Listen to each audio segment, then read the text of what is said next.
Yeah, first day. There's a ton of excitement in the air. Really doesn't feel like the first day for us. They've changed the rules over the summertime, and especially what we can do in fall camp. So we've been allowed to work with these kids a little bit over the summer. A lot of it's just routes on air and kind of just working continuity and timing with quarterbacks and receivers, and you can get some things going with the defensive side as well. So you can get a lot of your base installs in over the summer. And that has helped out tremendously. So this is day one. It's a helmet practice. It's probably the most in-depth install I've ever done in the history of my career. And it's because of how we're allowed to work with those kids over the summer. But going into fall camp, you can only practice 5 times in a week. That's kind of you have to have 2 off days. There's a lot of moving parts with this on how many times you can hit. There's 8 full padded practices out of the 25. You have to have 5 helmet practices as well. So there's a lot of moving parts with this. So I thought we've done a really good job as a staff, just kind of seeing where we're at, adjusting to the times that we're in. And we got really far ahead over the summertime. So a lot of these new guys that have been here in June and July have got a lot of quality reps and an understanding of the installation going into fall camp. So today was probably the most in-depth thing I've ever seen. We're doing all sorts of new things on offense and defense, and one of the things too that allows us to do this is that we've got a lot of experience right now. In 2020, I told you guys probably 100 times that we just needed to play. And we knew that year did not count. And if you look back at the 2020 year to where we're at now, we got some valuable experience from that year. And it's made roster management very interesting, to at least to say. But it's been really good because these guys know what the expectations are and the standards. We have not been playing up to the standards and the expectations that we have. So how are we going to increase it right now? And that's why we've gone full speed ahead with these installs. We're trying to just hold more people accountable in what we've done. I think we've done a great job over the last 3 years of developing a culture. I think the buy-in is tremendous with this group of men right now. They want it. They're doing extra. There's accountability. There's more leadership than I've ever had. They want it, and they like each other. And, we've talked about that kind of edger mentality where you fight each other and you make each other better because it's a violent game. And there's nothing personal about it. It's just you're making each other better. And they've really taken that to an extreme. And that's allowed us to really make our transition to where our Achilles heel has been some of the ways we've found to lose games throughout the course of the past 3 years, and like the Boston College and Georgia Southern and UTSA. Like there's a lot of close games, but that's kind of the expectation we have now, is that every little detail matters, and we've got a lot of depth in a lot of different areas. So you can really put the mental side on things. If you have busted assignments, busted routes, or drop balls, or just inconsistency, we can replace you. And that's what the competition has been at an all-time high right now. And I really like this team. It's probably the closest team I've ever had in my career in terms of just the culture and how they're working.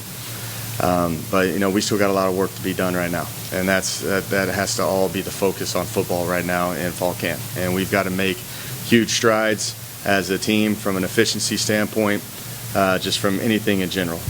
Like we got to make sure that these guys are doing the right things when it comes to playing football and being a smart football team and situational masters is what I like to call it, when they have an understanding of what needs to be done in certain scenarios. But really good group. I think you guys got Kyle Ergel and Sione Tupo talking with you guys today. And really just pleased and happy with these guys. Like Sione, I always joke because he's on his 13th year of college football, I feel like. But, he's just a great kid that, enjoys his time here. Really came on at the end of the year versus South Alabama last year and ended up being the conference player of the week. And, with that, he's just kind of taken over a leadership role. He's the old head of the group. And he brings, he's played a lot of ball in his life. And I think he's excited for his last year at Texas State. And then you got Kyle Ergel, who's been I was talking about him at Media Day, took him to Media Day, and he did a phenomenal job. And just the approach that he has as a person, the development and the growth that has happened over the year for him, it really makes me proud because, it shows that he's maturing and growing and understanding how things work and setting him up for the future. And I think Kyle has an NFL career ahead of him. he's getting a lot of preseason hype on a lot of things and watch lists, and it's deserving for him.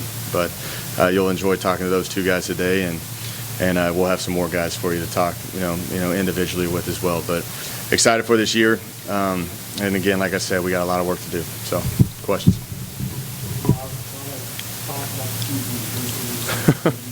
You always start with that, Kev, man. No, I'm with you. Yeah, that's a good question, though. Yeah, how's that competition going? Obviously,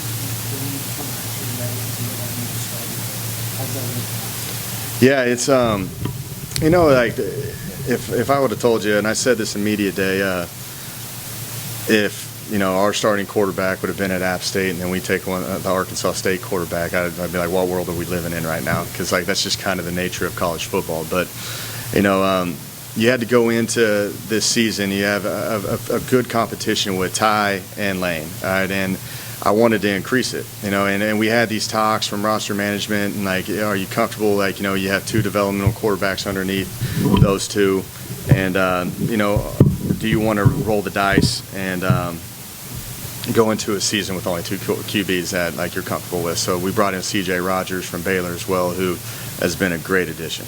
I'm telling you, he's got a live arm. He's smart.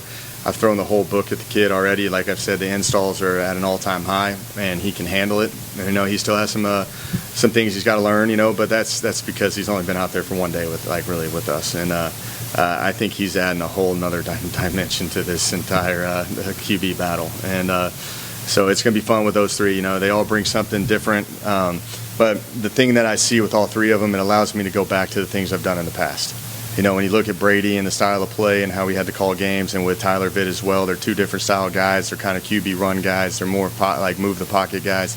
These guys are true pocket passers, which allows us to do a lot more things. So I think that QB competition is going to increase. I've got to put them in scenarios. That's why I keep talking about these being situational masters, because I got to see if they can move the ball.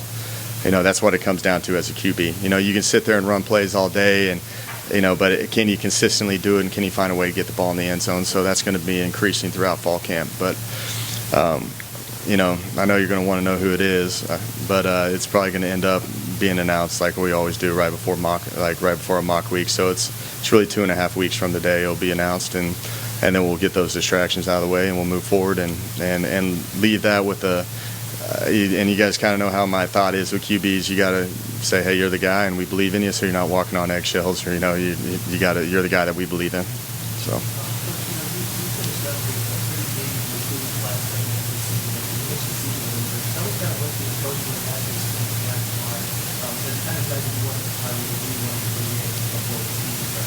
Yeah, I thought we did a really good job in mid-year, bringing in some offensive line depth.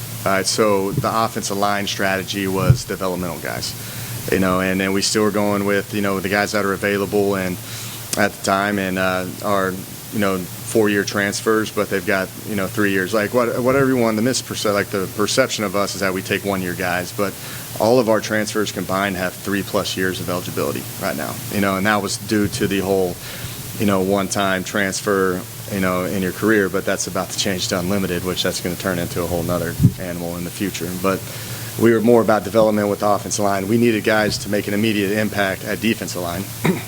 With losing Zion Childress and the uncertainty of Baby J, Jaron Morris, we had to bring in another DB late, so we brought in Javen Ware, Mississippi junior college kid, and that's because we have to balance the numbers out. Now when they got rid of that 25 initial counter, that's helped out tremendously. So it allowed us to go get a quarterback. If we didn't have the 25 initial counter, I probably wouldn't have taken a quarterback. I would have probably put that somewhere where we probably need immediate fix, or that emergency plan as well. And DBs are, there's a lot of injuries that occur in there, and we got to move those guys around. So just adding Javen Ware, at least it provides a little bit more depth in that room. So it was more about the immediate fixes with the guys to come in and help right away in the D line and the DB room.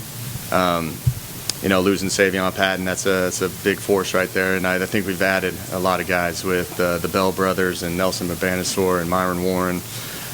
Those guys are, and Kawan Robinson. Those are some big time guys that are going to help us, which is a good deal. But offensively, it's been all about development, because we got a lot of guys returning. So, you bring in Amir Robinson and Charles Brown, who are like really talented young receivers. But that adds to the depth. It does, but we've got a lot of experienced guys.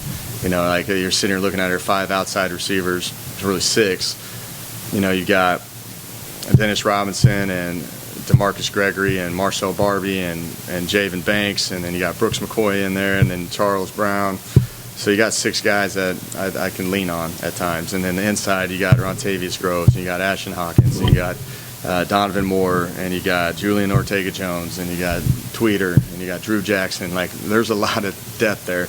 So the emphasis was getting guys to develop, and then get the scout team maybe for a year and work. And if we lose a lot of guys next year due to transfer portal, name, image, likeness, to eligibility, like we can at least have some guys that we've been working for a little while. So it's unique. It's been very interesting with roster management. I think we're right on top of it. I think Connor Anderson does an unbelievable job, and he's been complimented by the best, and it's because he's seen it at a high level, and he knows what it takes and the expectations and the standards of what we have in that recruiting department, and he's put out a very good product for us that we have emergency plans and depth and everything needed for development. So really happy with the roster. You mentioned Jerry Morris being uncertain. What is ahead of him? Yeah, he's just got to get cleared by doctors, and he's had he's one of the toughest kids I've ever met in my life. Like when he was hurt, when he was limping off the field in Baylor, you knew he was hurt because he doesn't back down for anything. He's the toughest kid, one of the toughest I know. So he had kind of one of those unique kind of hip, dislocation type deals that, and like I'm saying, he's had a lot of things to him, happen to him, but he's in a good spot right now, and he's just got to wait for clearance. He's out there running around. He's repping. It's a helmet practice, so it's non-contact. He won't be able to do contact practices until he gets cleared. But here in probably I think it's about 10 days or so, we'll have an idea. But just having him back, that kid's gone through so many ups and downs. We've had a ton of talks together, and a lot of life talks as well. And I'm telling you, he's a resilient kid, man. He's going to make his way back. Like we do. Like this is where the culture's changed. And when I first got here in 2019, I couldn't get one person to talk to the team. And like they would, but they wouldn't. And now I'm doing these kind of team talks where Baby J came in my office and it's like, I want to talk about mental toughness. Because no one knows what I've been through. And everybody needs to be thinking like me at this right now, because I've went through the ups and downs, and trust me, I want to be the one that talks about mental toughness. So they're volunteering to do this, and they're buying into what we're having. But I love our culture. We got to fix it out on the field, and we got to be more efficient out there. So I think when you bring Baby J back, we'll be a lot more efficient on defense. Is it still his hip? Yeah, still it's hip, and it's these doctor terms, man. And it's an intense kind of deal. He's already had surgeries on it, all that. He's just waiting for clearance. They know it better than I do. But You were talking recruiting earlier, 32 guys that you brought in. That puts you for 84 scholarships on the roster right now. It's close to the United Is that Right. important to you? Is that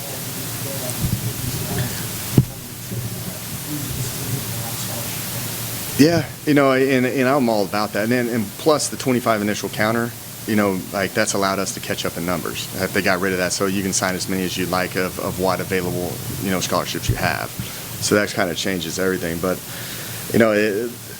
a lot has to do with that eligibility freeze in that COVID year, because a lot of these guys are in their 6th year, and it's tough for me to say no to kids like Tyler Huff, who can maybe graduate and move on, but he wanted to come back and be a part of the team, so that takes up a scholarship somewhere, and then his role is very important for us, and so those are kind of the talks and the discussions you have, and they get pretty heated now, like they do, because we're all trying to win, and we're all trying to put our university in the best position possible, and you've got to be able to understand that we're still dealing with a COVID year. So we got a lot of kids that are coming in that have 5 years to play 4, but a lot of these guys have 6 years to play 5.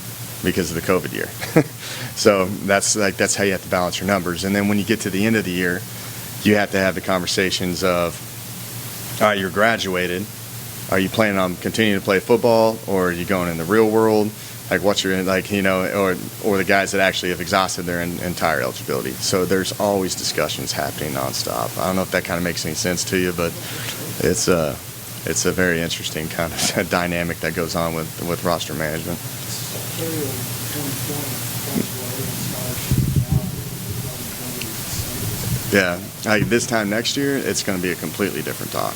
Like I may have to bring in a lot more, you know, and it's interesting. I think we probably ended up bringing in 40 total with walk-ons. We added some more walk-ons late, you know, literally in the last week, and I think we'll bring in probably about 2 more kids, you know, and then obviously there's attrition that happens in the season, and that you'll replace there. But you know, from a scholarship standpoint, the guys that are contribute, like we're in a very good spot. We're at 117 right now. 120 is the limit for us at our school. You talk about Central Rapids, you think they'll play all this year? Yeah, I'm saying he's already redshirted. You know, he was a 16-0 quarterback, Argyle High School. You know, loved watching him play high school. Walked on at Baylor. You know, and actually was competing. You know, and got to the point where he just wanted to go have another opportunity. And you know, I've always been a fan of him. And you know, he's here to compete. He's not here to just sit there and be like a redshirt third-string backup. He's trying to steal every single rep. He's up in the facility, writing on the walls and going through the tape and the installs because he wants to be good and he wants to compete. And he's showing me that he's not trying to back down from any competition. You know, I never put him in those situations. You know, I've learned, like, we used to. I don't know if you ever heard of the old Mike Leach tricks and everything, where he would leave a call sheet, and then all of a sudden, like, I've had that happen, like, as a GA one time in my career, and they're like, try to decipher this. It's impossible to decipher it, man. Like, it's a foreign language. You can try to figure it all out, but at the end of the day, you still got to execute it. You know, and that's kind of my approach on that. So, you know, and we're pretty familiar with what they do, anyways, because we've gone up against them. We know them. So.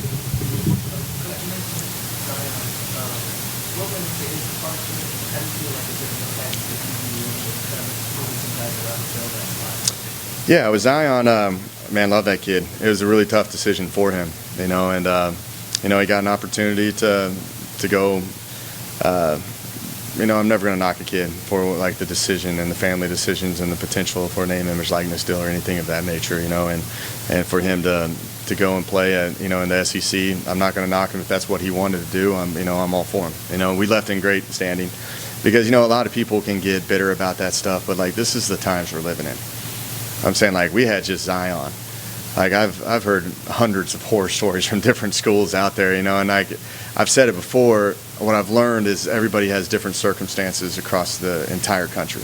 My issues here at Texas State are completely different than UTSA, North Texas, Texas A&M. Like, everybody's got different issues, you know, and I'm never going to knock a kid if he believes he can go and better like his life and do what is right for him. And that led to us, you know, and there was complete transparency and communication to this whole thing. It wasn't just like a random surprise or anything like that. But, you know, with the DB room, that forced us, like, you got to replace him. Like Zion, you know, like was a high school kid, and this is the issue at times, you know, like where we talk about recruiting high school kids. You know, I signed a kid, not very many offers. He had, you know, played 3 years for us, ended up being a pretty good player, 75 tackles last year, productive, put a lot of time, money, resources, food, everything that we could into him, and then he leaves. You know, that was the approach of the 1 year, you know, the one exception, one-time transfer deal. Now, if they go unlimited, that's how it's going to be nonstop. Now, like, are we going to sit here and complain about it, or are we going to actually just find a solution and figure it out? You know, and that's what our staff has done. You know, and we do a really good job at staying ahead of the curve. And trying to, you know, do what's right for our program, you know, and man, like I'm telling you, like the game of football is changing, you know, all the time, and everyone talks about is this game under attack and all that. It's not, you know, the game's just changing. So, you know, I've always said you either adapt or you die, so we better adapt and figure it out, you know, and that's what I left with Zion. You know, Zion left, best of luck to him, man. I'll be rooting for him. And now it's just like I got to find the guys that in the rotation need it in the back end, you know. And like if you bring Baby Jay back, that helps out a lot. Brought in Javen Ware. We got to see if Burnock, if he can help in some ways as well. You got PK and AJ Edwards out there that you guys are already familiar with.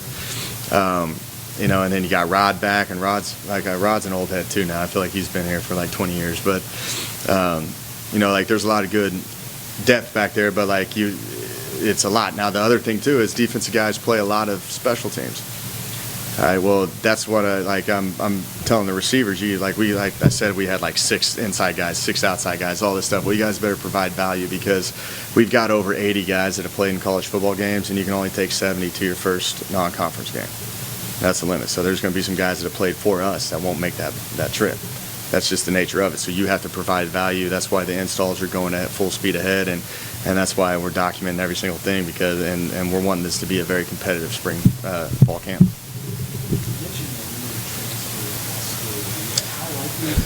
I think it's pretty much done. I sit on all those committees. They're actually discussing today.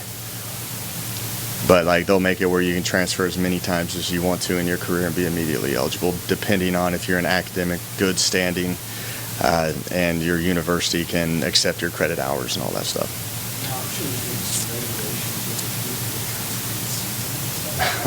I hope not. Like there's you analyzing it right there, Kev.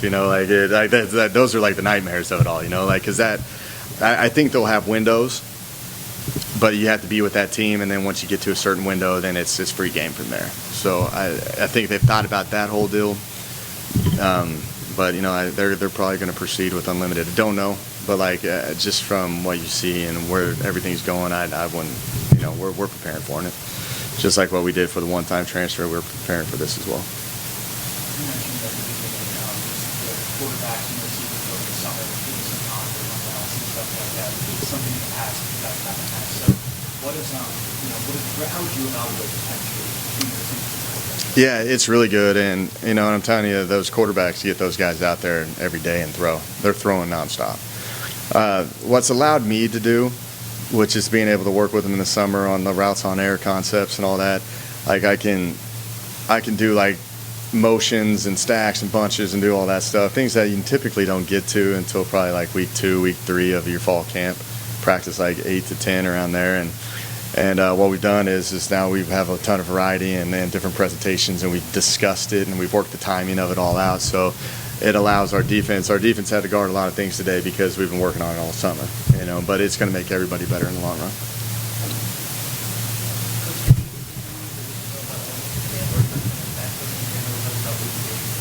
Yeah, Baby J and Waddell. Waddell's, he got hurt in spring, and I'm telling you, he looks pretty good right now. We're easing him into it,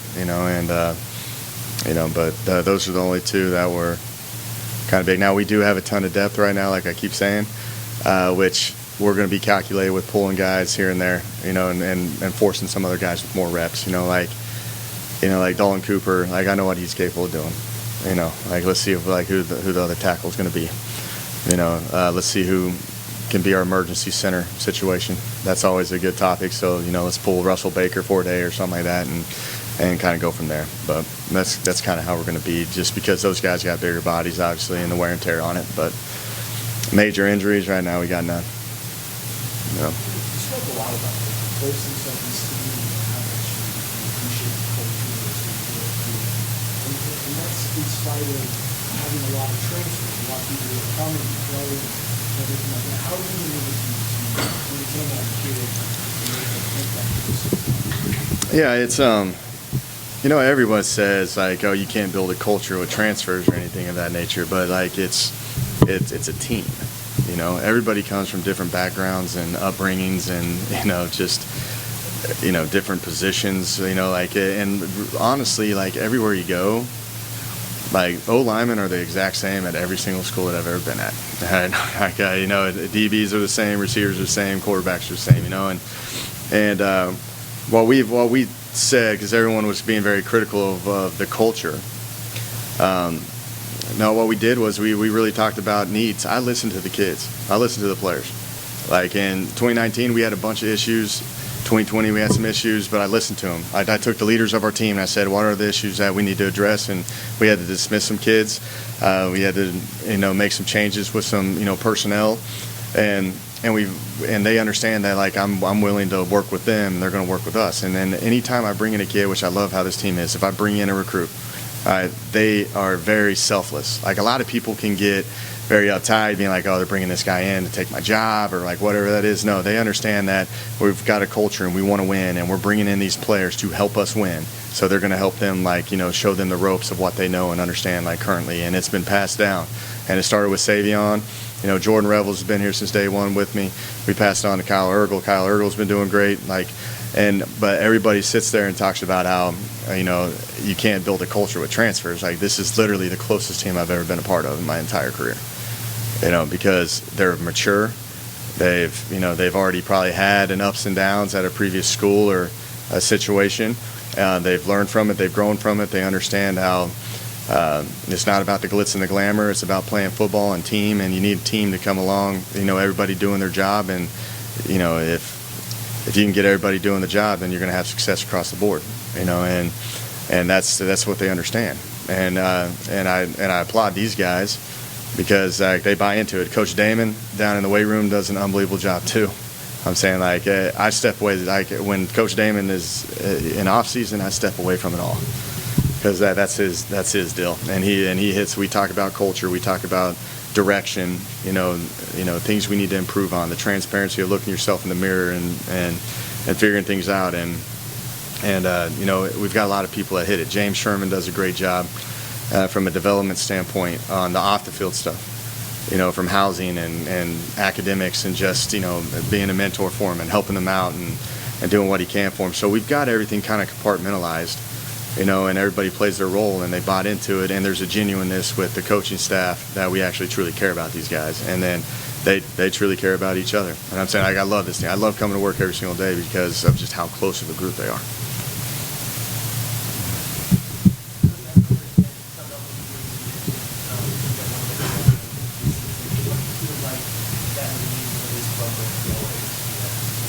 It'd be the first in school history, I think you look at where we've been in the last 3 years. We've had some ups and downs. Obviously, we're not playing up to the standards and expectations that we have, but we've progressively gotten better every year, and they know we're close. And what do we got to do to take the next step? And that's to show it on the field and take action out there. And that's going to lead to hopefully going to a bowl game. That's the goals that we want. It would be the first in the school's history. And I think it would mean a lot to this player and to these players, to the university, to the community. And I think it'd be pretty fun to see, the Bobcat Nation, how they travel and how they're going to act with the bowl game. And that's something that we want to deliver for the fans. But, more importantly, these guys want to deliver for each other. And I think that's going to be it's going to be a fun year watching these guys compete for it because that would be a great thing for our program. Maybe talk about it with some of the media there, but obviously the new president of the campus, what do you think of him that's been working with him, and specifically in terms of support, what do you expect? Yeah, President Danfus has been awesome. Very, very involved. I made the joke about I think he's got the best Twitter game out of any president in the entire country. I don't even think he sleeps.